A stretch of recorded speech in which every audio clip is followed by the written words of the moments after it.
Halo, Assalamualaikum warahmatullahi wabarakatuh. Perkenalkan, nama saya Yulia Gisna. Saya dari program studi akuntansi STI Sutarpedia Subang. Ini adalah tugas akhir mata kuliah saya, yaitu Corporate Governance, dengan dosen pengampu yaitu Ibu Sri Mulyati SMMSI. Nah, di video saya kali ini saya akan bahas mengenai perbankan, pelaporan usaha, dan persaingan usaha. Dan di video saya kali ini juga akan membahas mengenai kasus-kasus yang terjadi di dunia perbankan. Nah, maka dari itu enjoy untuk menyimak ya teman-teman. Nah, pembahasan pertama yaitu mengenai kasus yang terjadi di dunia perbankan serta berkaitan terhadap materi tersebut, yaitu mengenai dana deposito milik nasabah PT Bank Mega Syariah atau BMS dilaporkan lenyap senilai 20M ketika hendak dicairkan.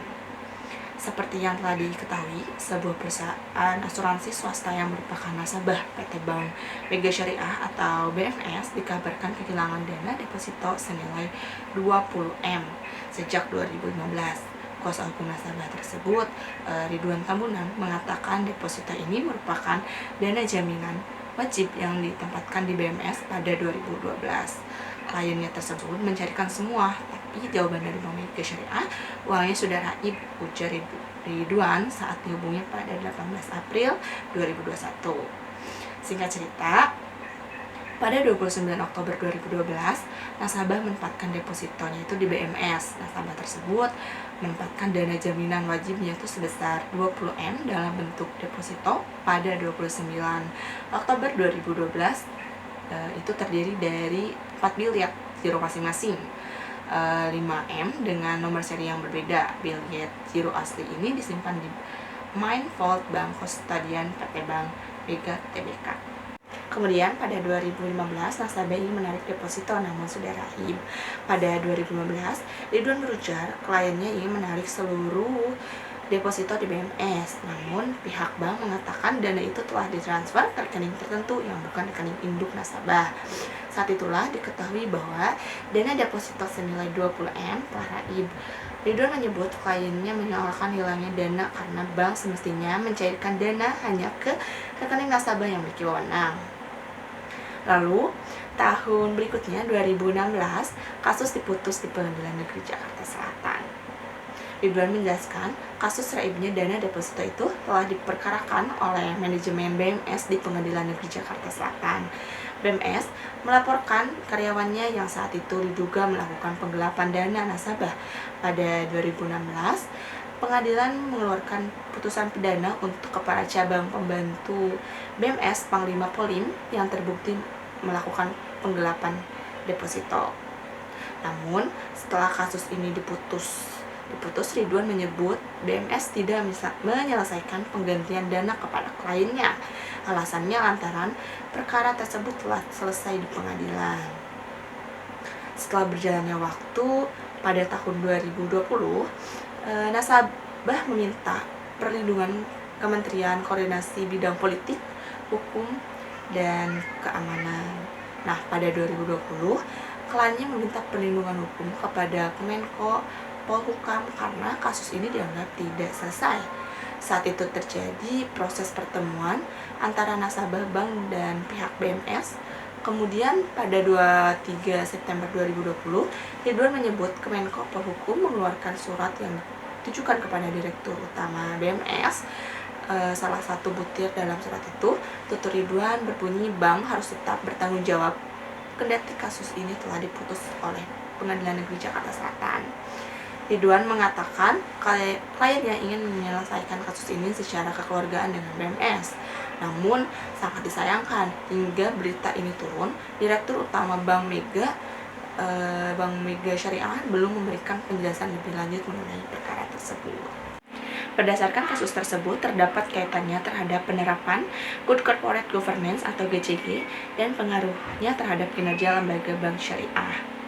Sebelumnya, Good Corporate Governance secara terminologi dapat diartikan secara harafiah yakni good berarti baik, corporate adalah perusahaan termasuk di dalamnya adalah bank, dan governance yang dapat diartikan sebagai tata kelola. Dengan demikian, Good Corporate Governance dapat diartikan sebagai tata kelola perusahaan atau bank yang baik.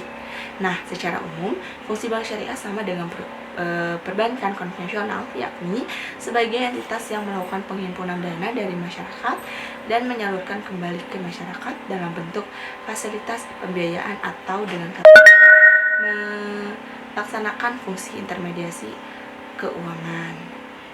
Penerapan prinsip-prinsip GCG menjadi suatu keharusan bagi sebuah institusi pada bank syariah. Ada beberapa prinsip syariah yang selaras dan memperkuat implementasi prinsip GCG, yakni keharusan bagi bank syariah untuk menerapkan prinsip kejujuran, edukasi kepada masyarakat, kepercayaan, dan pengelolaan secara profesional.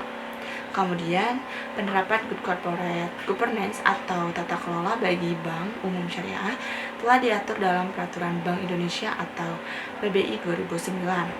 Penerapan good corporate governance pada industri perbankan syariah harus berlandaskan pada 5 dasar.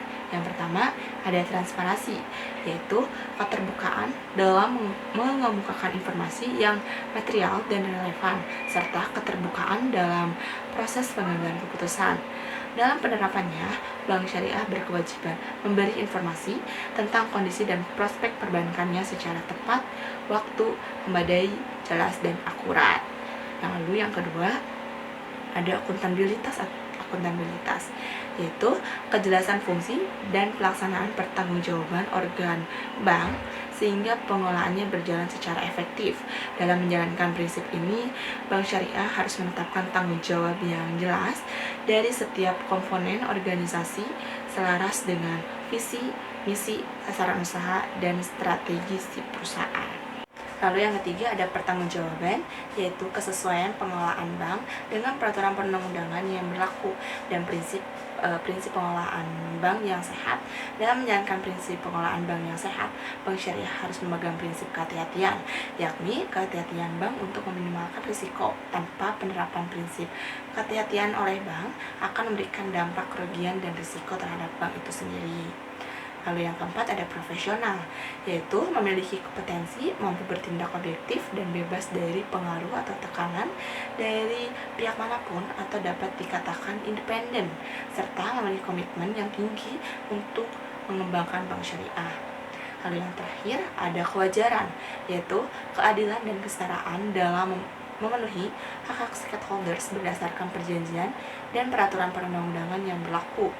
Dalam prakteknya, bank syariah tidak boleh mengabaikan stakeholders dan harus memperhatikan kepentingan seluruh stakeholders berdasarkan asas kesetaraan dan kewajaran. Nah, penerapan tata kelola atau good corporate governance bagi bank syariah bertujuan untuk meningkatkan kinerja bank, melindungi kepentingan stakeholders, dan meningkatkan kepatuhan terhadap peraturan perundang-undangan yang berlaku, serta nilai-nilai etika yang berlaku umum pada industri perbankan. Kesimpulannya, dari keseluruhan yang telah saya paparkan berdasarkan kasus dan juga materi atau penjelasan yang telah disampaikan, dan dapat disimpulkan bahwa penerapan good corporate governance atau GCG yang tidak dijalankan secara konsisten maka akan memberikan dampak negatif terhadap kinerja keuangan bank. Salah satunya yaitu penerapan 5 prinsip yang telah dipaparkan harus dilakukan dan juga diterapkan agar kasus-kasus yang telah terjadi tidak terulang kembali pada dunia perbankan. Mungkin cukup sekian paparan video saya kali ini. Mohon maaf bila terdapat kekurangan. Terima kasih atas perhatiannya.